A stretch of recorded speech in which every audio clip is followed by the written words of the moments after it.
నర్సంపేట నియోజకవర్గంలోని అశోక్ నగర్ గ్రామంలో పురాతన శివాలయం కూల్చివేతనకు నిరసనగా బీజేపీ నేత డాక్టర్ గోగుల రాణా ప్రతాప్ రెడ్డి ధర్మగ్రహ దీక్ష ప్రారంభించారు. కాకతీయుల కాలం నాటి ఆలయాన్ని అదే స్థలంలో పునర్నిర్మించాలని డిమాండ్ చేస్తూ వేద పండితులతో ఆలయ శుద్ధి కార్యక్రమం నిర్వహించారు.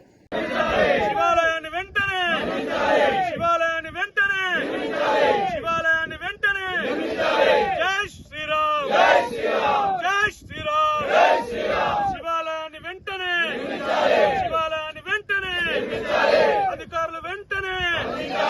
శివాలయాన్ని వెంటనే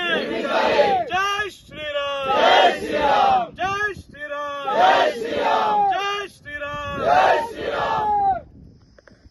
మత్యం మత్యో జోహదీమి జాతవేదో యశో అస్మాసు దేహి ప్రజాభిరగ్నే అమృతత్వమసేదాః స్వస్తి నస్తార్క్షో అరిష్టనేమిః స్వస్తి నో బృహస్పతిర్దధాతు మంత్రం సరథేగోపజాతం